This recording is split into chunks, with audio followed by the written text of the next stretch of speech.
খুব বলার যে কিছু প্রয়োজন আছে আমার মনে হয় না, কারণ সবাই মাশাআল্লাহ আমরা বিষয়গুলো জানি, অবগত আছি। মুহররমুল হারাম এটা চান্দ্র মাসগুলো, হিজরি ক্যালেন্ডারের প্রথম মাস মুহররমুল হারাম। তো এই মাসের মধ্যে আশুরা বহুত বড় ফজিলত এবং বরকতের দিন। আশুরা রোজার দ্বারা আল্লাহ তাআলা এক বছরের আগের গুনাহ মাফ করে দেন। Lily premium gold soap 24 carat gold ও মাল্টিভিটামিন সমৃদ্ধ, যা ডার্ক স্পট দূর করে বাড়িয়ে তোলে স্কিনের দীপ্তিময় উজ্জ্বলতা। এবং নিয়ম হলো আশুরার সঙ্গে 9 তারিখ বা 11 তারিখ মিলে দুটা রোজা রাখা হলো।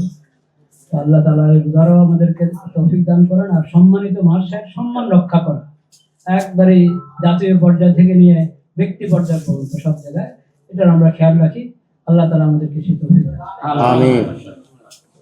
আমার কাছে দরখাস্ত করি, অনুরোধ করি, এই অনেকে নিশ্চয়ই আপনারা দেখেছেন, আমাকে আজকে একজন পাঠিয়েছে আশুরার মানে সন্ধ্যার আগে মঙ্গলবারে পাঠিয়েছে আপনার মাসের কি মোবারক নববর্ষের শুভেচ্ছা। এটা দেশে এখন খুব বাড়ছে।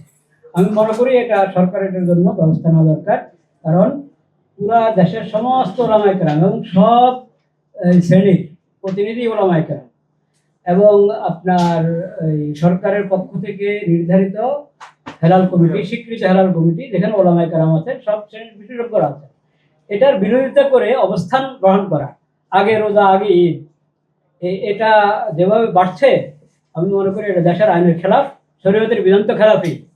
এজন্য জরুরি ব্যবস্থা গ্রহণ করা এবং সাংবাদিক বাদের পক্ষ থেকে এটার প্রতিবাদ হওয়া উচিত আমি মনে করি।